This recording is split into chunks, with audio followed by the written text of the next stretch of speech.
Bom dia, pessoal. Prazer estar falando com vocês novamente aí. A ideia dessa videoaula é passar para vocês aí um feedback da nossa prova, tá? Antes da gente seguir, gostaria de parabenizá-los.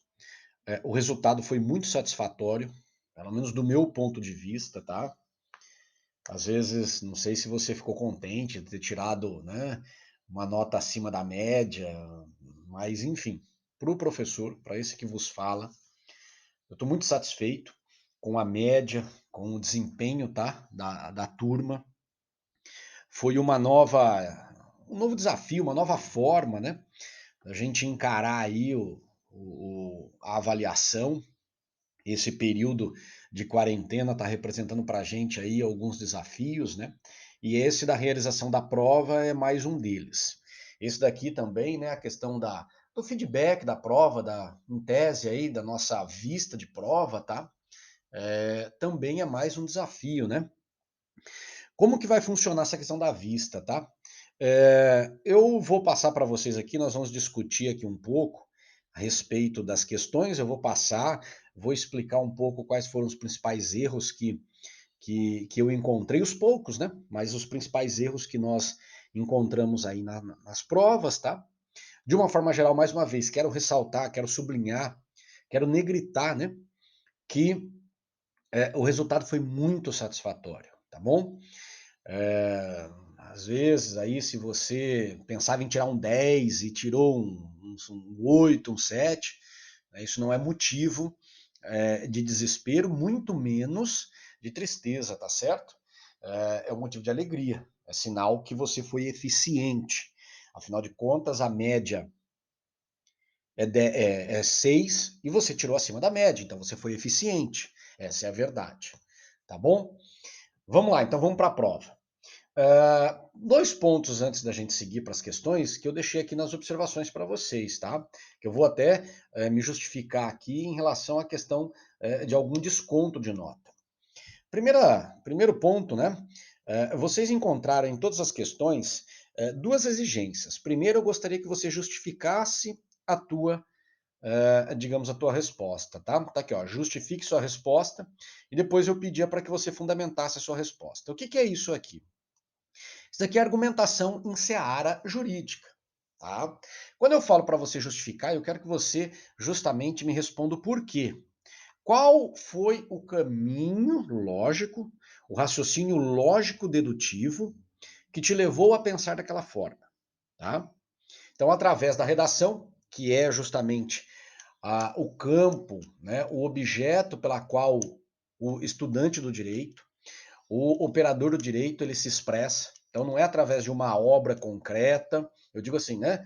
Uma construção de uma casa como engenheiro. O engenheiro vai mostrar o seu conhecimento através da construção de uma casa, através da construção de uma barragem, através da construção de um equipamento mecânico. Né? O funcionamento do equipamento mecânico, então, concretamente dizendo, é a demonstração da habilidade. Como que o advogado, como que o operador do direito, como que o juiz, o promotor, o delegado, enfim, o procurador, como que ele expressa? Através do seu texto, através da sua redação.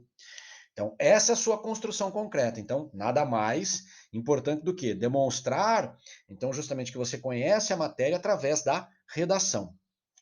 E, né, o porquê aqui, voltando mais uma vez, o porquê é justamente demonstrando o caminho lógico, jurídico, dedutivo que você realizou para chegar naquela resposta. O fundamento, né? Tudo aquilo que construímos, tudo aquilo que pensamos no direito, ele deve ter um fundamento. Primeiro, na lei. Então tá aqui, ó, até coloquei como exemplo, né, do fundamento, o primeiro exemplo foi justamente o artigo, né, da lei, o artigo 121, por exemplo, naquilo que a gente estava falando da questão do homicídio. Então a lei é o primeiro fundamento. Você tem que mostrar na lei para o operador, para outra pessoa que está do outro lado, aonde o teu pensamento está fundamentado. Mas você pode também, aí você aprendeu lá no início do curso, né, que você pode também fundamentar isso daí em doutrina.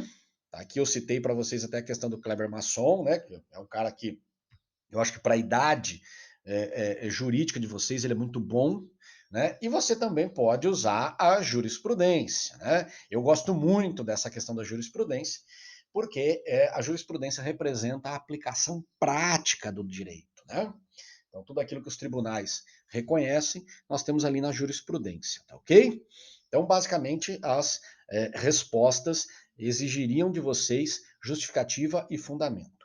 O que aconteceu? Alguns colegas apenas me fundamentaram, né? Digamos assim, o fulano de tal praticou o crime esculpido no artigo 157 do Código Penal. Tá, maravilha. Você me fundamentou. Tá aqui, você fundamentou na lei, né? Mas como que você chegou a esse raciocínio? Por que a conduta dele descrita vai justamente ser aplicada ou ser justificada no artigo 157? Tiveram alguns colegas, né, que não apresentaram essa justificativa. Julgo eu que essa falta de justificativa às vezes foi uma traição pela ansiedade, né? A resposta estava pulando na tua cabeça. Então você acaba se perdendo e acaba esquecendo de desenvolver o raciocínio, né? Ou responder o porquê o teu cliente, né? Ou naquele caso em análise, o cidadão irá responder por aquele determinado crime, tá certo? Então vamos lá, vamos para a primeira questão aqui. Primeira questão, falando do enunciado, né? Dois cidadãos passando ali uma tarde, né, na casa de um amigo, de um colega, né? Amigo a gente não pode nem dizer, né? Mas de um colega, de um conhecido, acharam por bem, em determinado momento da festa lá, subtrair o veículo dele. Então pegaram o veículo com a chave no contato e saíram a esmo. O que aconteceu lá na frente? Aí perceberam, tudo comunicaram às autoridades, mas o principal ponto aí, chegou lá na frente, bateram esse veículo, arrebentaram esse veículo no poste, na árvore, né? Acabaram, colidiram, tá aqui, ó. Colidiram o veículo. Esse é um texto, tá? De uma sentença mesmo, de um acórdão, né? A gente está falando em apelação. E aí, a pergunta vinha justamente nesse sentido, ó. Considerando que os cidadãos Leonardo Henrique Rodrigues e Antônio Gilberto Moraes Júnior pretendiam devolver o bem logo após a utilização, eles poderão alegar, através de seus advogados, a figura do furto de uso como teste de defesa? Na pergunta, pessoal, primeiro ponto aí que eu quero chamar a atenção. Na pergunta, eu já estou te dizendo que eles pretendiam. O enunciado não fala, mas eu incluí essa informação aqui na pergunta. Eles pretendiam, quando eles pegaram o veículo da vítima, eles pretendiam que usar esse veículo para ir em determinado local, mas eles queriam devolver depois. Tá, maravilha. Justifique sua resposta, fundamente, né? Raciocínio lógico jurídico. Fundamente sua resposta, com indicações legais, doutrinárias e jurisprudenciais. Resposta proposta, tá? Aqui é aquela questão assim, nós temos aqui um gabarito, mas uma mera proposta. Eu não estou dizendo que você tem que colocar desse mesmo jeitinho. O que eu quero é que você desenvolva o raciocínio, que você desenvolva o conhecimento, mais ou menos baseado. Então a gente aprendeu lá durante as aulas o seguinte: questão do furto de uso. Primeiro ponto, não é crime. Percebi que alguns alunos, quando se referiam ao furto de uso, usavam a palavra crime. Tá errado. Né? Aí a gente já teve que descontar algum pontinho, tá? Furto de uso não é crime. Essa expressão, embora use a palavra, ainda citei isso, ressaltei isso em sala de aula, hein? Embora use a expressão furto de uso, na verdade, é uma expressão, né, cunhada pela doutrina aí, mas que nos induz ao erro. Então a gente tem que ficar esperto com isso daí. Expressão furto de uso não é um crime. Então, se você se referir a ela como um crime, como um delito, você já praticou um equívoco, tá certo? Mas essa expressão do furto de uso representa o quê? Ela representa uma, digamos, né, enquanto natureza jurídica, uma causa de atipicidade formal. Afinal de contas, eu não queria subtrair, eu queria apenas utilizar e devolver. Só que, nesse caso, né, se ficássemos apenas nesse raciocínio, e essa é a grande questão, né? Que a doutrina principalmente aponta, e a jurisprudência também. Se nós ficássemos nessa questão de apenas utilizar e não se apropriar, nós, em verdade, não teríamos nenhuma punição. Ninguém iria ser condenado pelo crime de furto. Por quê? Eu furtei, subtraí o bem. Depois de 10 dias, sou surpreendido na posse deste bem. O que eu iria alegar? Eu iria apenas utilizar por 15 dias e iria devolver. Então, nesse caso, todos os crimes de furto que fossem, digamos, elucidados, aonde a res furtiva fosse recuperada e, consequentemente, o autor identificado, não teríamos punição. Todos eles seriam uma causa de atipicidade formal. Então, justamente para evitar isso daí, que a doutrina cunhou o quê? 3 requisitos. 4, dependendo do posicionamento, mas o que prevalece mais é a questão dos 3 requisitos. Quem colocou os 4, maravilha, tá? Quais são esses 3 requisitos? Muita gente citou maçom, parabéns. O cara é muito bom, né? nesse aspecto. Até, né, eu usei a doutrina dele para trazer a vocês esse posicionamento nos slides. Então, a primeira questão que ele coloca é ser o bem infungível. Então, se você subtrair o dinheiro para depois querer devolver, esquece, não há que se falar em furto de uso. Segundo requisito, intenção de utilizar momentaneamente o bem. Está aqui. É justamente no momento em que você toma para si o bem, naquele instante você tem que provar que você tinha intenção de devolver. Por quê? Mais uma vez, senão qualquer crime de furto, onde o agente fosse descoberto e a res furtiva recuperada, não há que se falar em crime, porque haveria a atipicidade que o agente ia falar assim, não, mas eu tinha intenção de devolver. E por fim, o último requisito, restituição imediata após o uso. Era justamente esse requisito que faltava no nosso caso, e, consequentemente, não haveria a possibilidade dos clientes aí, né, do Leonardo e do Antônio, de alegarem o furto de uso em seu favor. Por quê? A partir do momento, isso nós discutimos também em sala de aula, a partir do momento onde houve a colisão do veículo, como que eu vou restituir o bem na sua forma original? Como que eu vou restituir o bem, né, digamos, a imediata retomada da utilização do bem pela nossa vítima? Não há esta possibilidade.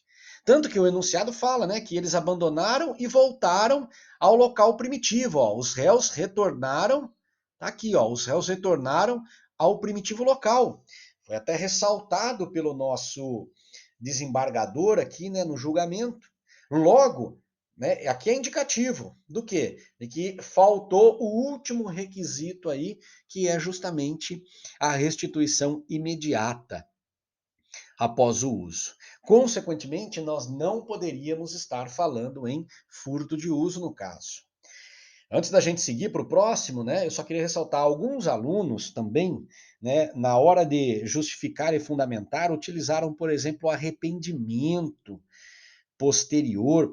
Alguns falaram do arrependimento eficaz da desistência voluntária. Não, pessoal, tá? Não há que se falar nesse caso, né? Artigo 15 e artigo 16, os casos do arrependimento eficaz e posterior, e o artigo 15 em relação à primeira parte, em relação à desistência voluntária. Não há que se falar, né? Eles não desistiram, né? Eu estou falando para vocês aqui, ó, na questão, ó, pretendiam devolver o bem logo após a utilização. Ou seja, o que eu estou querendo dizer a vocês é que desde o início eles pretendiam, né? Eles tinham a intenção de devolver. Então eles pretendiam, não houve arrependimento, não houve desistência. O que houve foi o quê?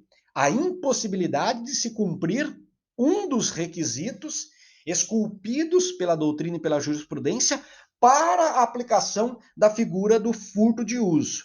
E detalhe, mais uma vez, furto de uso não é crime. Furto de uso é causa de atipicidade formal. Se você utilizar a expressão furto para se referir, furto de uso, desculpa, para se referir a um crime, tá errado, tá? Então, esses foram os pontos que nós descontamos aí de quem se equivocou na resposta. Segundo ponto, Francesco Carrara subtraiu um veículo, ele contou com o auxílio do irmão, né? Do Henrique Ferri, e acabaram o quê? Então, né, criaram todo um cenário. Onde que estava a pegadinha do negócio aí? Ou pegadinha, né? Me perdoe. Mas, digamos, a informação que seria destacada. Oferta de um copo de suco que continha substância que levaria Cesare Beccaria a um sono profundo em poucas horas. Impossibilidade de resistência. A grande maioria dos alunos conseguiram, né? E aí que eu me sinto satisfeito. A grande maioria conseguiu entender. Nós colocamos aqui que foi durante a noite, né? Enfim, colocamos várias informações que te levavam a pensar, por exemplo, no furto. Até mesmo, perdão, desculpa, até mesmo a questão das figuras circunstanciadas, né? Eu tomei o cuidado do quê? De colocar figuras circunstanciadas que eu encontrava, tanto no furto quanto no roubo, né? Para, né, digamos assim, olha, testar o seu conhecimento, testar a tua observação. A resposta estava onde? O bendito do copo de suco de laranja que continha o sonífero. Por quê? Boa noite, Cinderela, como muita gente colocou, né? Fundamentou no maçom. Maravilha, é isso aí mesmo. É a bendita da chamada violência imprópria presente no crime de roubo próprio. Né? Outra também, vários alunos colocaram dessa forma, né? Desenharam a resposta dessa forma. Falaram, professor, peraí, nós estamos diante de um crime de roubo próprio, mas praticado na sua modalidade de violência imprópria. Pensem num professor feliz quando eu escutava essa expressão. Falei, poxa vida, eles conseguiram entender todo esse imbróglio, toda essa dificuldade que nós temos, tá certo? Aí depois, lógico, nós temos aqui o inciso 2, por quê? Foram os irmãos. Essa também era uma figura circunstanciada que estava lá no furto. E depois nós tivemos aí também, né, a transposição. Levaram para o Paraguai, né? Saíram imediatamente para o Paraguai. Na manhã seguinte, chegaram ao Paraguai. Olha aqui a informação. Logo, então, eu tenho duas figuras de causa de aumento. Assim, pessoal, nessa pergunta também, ou melhor, nessa resposta, eu, assim, fui obrigado, tá? Porque é uma questão de dogmática jurídica penal. Alguns alunos, desculpa, alguns alunos, para se referirem às causas de aumento, né, usaram a expressão figura qualificada. Lembra que eu falei para vocês? Bati, né, em cima dessa tecla, peguei no pé de vocês e falei, olha, muitos doutrinadores usam a expressão, né, figura qualificada, tá errado, é causa de aumento de pena. Nós, estudantes de direito, temos que ser técnicos, tá? Então, assim, infelizmente, eu tive também que descontar um meio pontinho aí para quem usou a expressão figura qualificada, tá? Eu encontrei, não na maioria das provas, mas em algumas provas, tá? Pelo menos aí um terço, um quarto das provas aí, eu encontrei essa expressão. Quem, né, em algumas provas, né, poucas, mas encontrei aí fundamentando essa resposta no furto, essa infelizmente não deu para considerar, tá bom, pessoal? Essa daí acabou sendo zero, tá? Terceira pergunta. Falava da questão ali dos amigos, né? Steve Wonder, Eric Clapton e Jimi Hendrix. Os caras bons, né? Envolvidos na música aí. Mas enfim, eles queriam patrocinar aí uma viagem para o Hawaii e, consequentemente, acharam por bem praticarem, né, em concurso, peraí, né, olha essa expressão que eu estou usando, em concurso, um crime tipificado no artigo 158. Até aí, sem nenhuma novidade, né? Então, assim, ó, né, aí, assim, o que interessava para a gente? Para responder, o que você tinha que prestar atenção? Steve Wonder e Eric Clapton estavam pelo local da execução. Opa, essa é uma informação importante. Já Jimi Hendrix apenas instigou e auxiliou materialmente a ação criminosa. Esta é outra informação importante. Aí a pergunta vem, no caso em tela, você tipificaria a ação desses três criminosos? Como você tipificaria? Justifique e fundamente sua resposta. Maravilha. Então, como que eu vou tipificar? Então, vamos primeiro fundamentar, que é mais fácil. Olha, eu iria fundamentar a conduta dos três no artigo 158. Tá. Mas, considerando a causa de aumento de pena, prevista no parágrafo 1º do nosso artigo 158, somente as condutas de Stevie Wonder e Eric Clapton é que deveriam receber esta figura, tá, circunstanciada. Já o Jimi Hendrix, somente com base no artigo 158 caput, uma vez que ele apenas instigou, auxiliou. Aqui eu já estou entrando na justificativa. Por que, que o Jimi Hendrix não recebe a causa de aumento? Porque ele apenas participou do crime. E aí eu peço licença a vocês para a gente ir para o texto da lei, tá? Olha aqui o que diz o artigo 158, parágrafo 1º, ó. Se o crime é cometido por duas ou mais pessoas.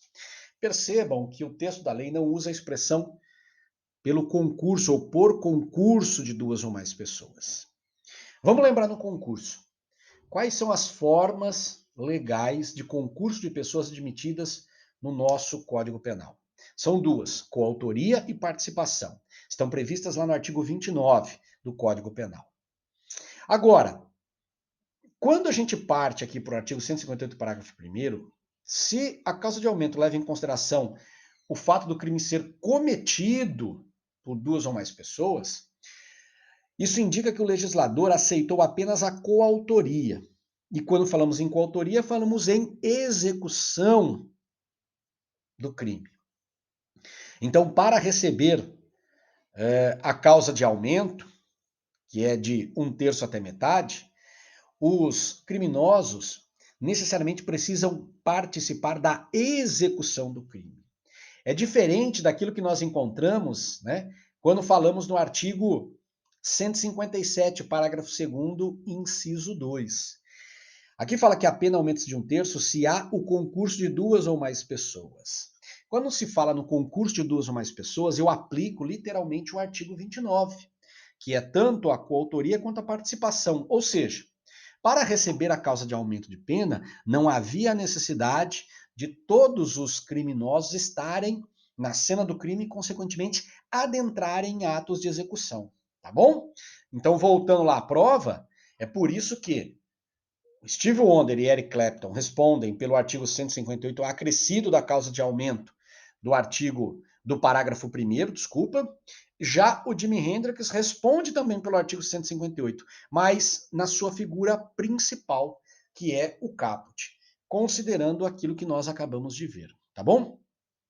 Aqui, pessoal, também, né, algumas pessoas ainda insistiram em se referir a este parágrafo 1º como figura qualificada, tá? Aqui também foi causa de desconto, não teve como, tá certo? Mais uma vez, nós somos técnicos, né? Lá a lei é clara em dizer causa de aumento de pena. Ou você poderia, né, se referir a uma figura circunstanciada, que é a genérica, ou então você poderia se referir à causa de aumento, mas nunca, tá, a qualificadora. E então, partindo aí para a quarta questão, o René Descartes, ou então, né, Descartes, né, na verdade, e também o Eduardo, né, assim, na verdade eram as mesmas pessoas, eu que acabei me embananando aqui. Mas eu acho que todo mundo, né, se colocou René ou se colocou Eduardo, a gente seguiu da mesma forma. Basicamente aqui, essa julgo eu que era a mais fácil das perguntas, das perguntas e consequentemente das respostas. Sinceramente, eu não estou lembrando aqui se alguém cometeu algum equívoco, tá? Algum mais específico, não. Aqui, o que eu verifiquei, que aí eu tive que descontar um ponto, tá? É que assim, algumas pessoas esqueceram de justificar o porquê estava tipificando a conduta do René ou do Eduardo junto ao artigo 157 caput, tá bom? Mas basicamente ele foi preso em flagrante, né? Aqui o enunciado era bem curtinho e ele praticou ali vários crimes de roubo num intervalo de 30 minutos. E onde estava o ponto-chave aqui, ó, simulando portar arma de fogo. Simulação de arma de fogo pode ser elemento ou informação, né? Elemento concreto ou informação para aplicar a figura circunstanciada do uso de arma? Não, não pode. Então nós vimos aí que prevalece na jurisprudência e assim na doutrina também. Muitos citaram o Vitor Eduardo, parabéns, adorei. Pensa num professor que ficou feliz quando viu você fazendo isso. Tá? Foram, né, vários, né, um posicionamento já majoritário, que a simulação de arma de fogo é suficiente, sim, para caracterizar a grave ameaça do artigo 157 caput, mas não é suficiente para caracterizar a figura, e aí se me permitam, eu vou até colocar hoje, né, como está atualmente, a figura do artigo 157, parágrafo segundo A, inciso 1º do Código Penal, né? Tá aqui, ó. Se a violência ou a grave ameaça é exercida com arma, com emprego de arma de fogo, tá certo? Então não há essa possibilidade. Alguns alunos citaram também o Og Fernandes, a decisão do Og Fernandes. Maravilha! Pensa num cara, num professor que ficou feliz também quando viu essa utilização. Aqui, pessoal, eu só queria chamar a atenção de vocês o seguinte, para um detalhe, tá? Assim, na via de regra, não descontei, mas eu fiquei preocupado, tá? E quem fez isso, se corrija para não fazer mais. Quando a gente fala aqui na questão do fundamento, e nós que somos técnicos, tá? Nós precisamos sempre levar em consideração que a forma minimizada ou, né, individual do crime. O que significa dizer? Quando você encontra, por exemplo, numa doutrina, numa leitura, o doutrinador se referindo ao artigo 157, ele fala assim, ó, artigo 157 do Código Penal. Ele, na verdade, ele está fazendo referência a todo o artigo 157, incluindo os seus parágrafos, e incisos, e alíneas, enfim. Agora, quando você vai tipificar uma conduta, se você é o juiz, você vai condenar o cidadão, quando você expressa lá o teu fundamento e, consequentemente, a sua decisão, você percebam, tá? Você sempre tem que colocar de forma, né, minimizada. Minimizada que eu digo assim, mais pontual possível. Ou seja, eu estou condenando o cidadão pelo artigo 157, caput do Código Penal. Para indicar o quê? Que não há nenhum tipo de figura circunstanciada a ser aplicada. Alguns alunos colocaram assim, roubo simples, maravilha. Tá valendo, esse tá ótimo. Por quê? Porque o roubo simples é do caput. Então são sinônimos, simples ou caput. A minha preocupação é que alguns alunos, eu até no contexto entendi, que ele estava se referindo ao caput, mas alguns alunos colocaram assim, Eduardo ou Renê deverá ser condenado pelo artigo 157. Tome muito cuidado, a tua resposta está incompleta. Você tem que colocar ou roubo simples ou caput, porque você precisa indicar de qual das figuras. Se é só a simples sem causa de aumento, se é a simples com uma causa de aumento, se é uma figura qualificada, tá certo? Você precisa colocar essa, digamos assim, essa informação, tá certo? Você precisa colocar esta informação, tá joia? Bom, pessoal, eu acho que de minha parte, com relação à prova aqui, eu acho que é isso daí, tá? Eu gostaria de passar para vocês, né? Então, assim, duas informações antes da gente encerrar. Tava me esquecendo. Primeira informação. Pessoal, assim, se algum de vocês, tá, sentirem a necessidade da gente discutir pessoalmente, fiquem à vontade, tá, para me mandarem e-mail. Se for o caso, até eu peço para que vocês, assim, entrem em contato com o representante de classe, o Nathan, que a gente, até se for o caso, a gente marca, né, um dia aí para a gente conversar via Google Meet, tá bom?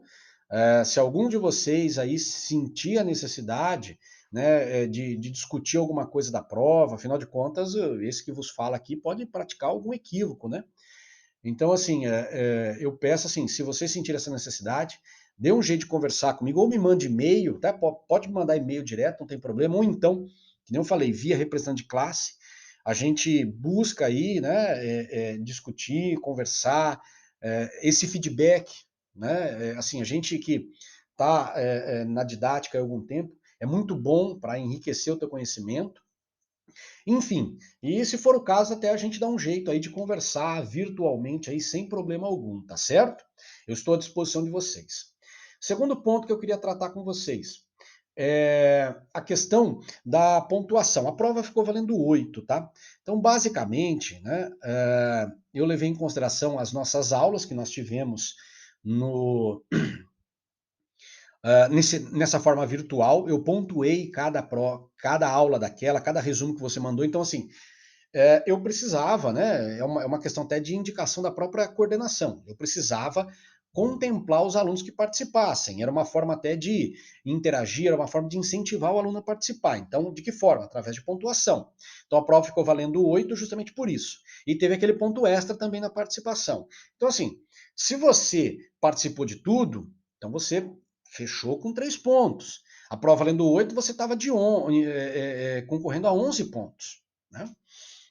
Agora, se você deixou de participar de algum, então você necessariamente acabou perdendo algum ponto aí, tá certo? Eram esses 2 pontos que eu queria só tratar com vocês em relação à questão da prova. Mais uma vez, frisando aí, né? Se vocês sentirem a necessidade, nós estamos à disposição aí, né? Mandem e-mail, entrem em contato via o pessoal aí da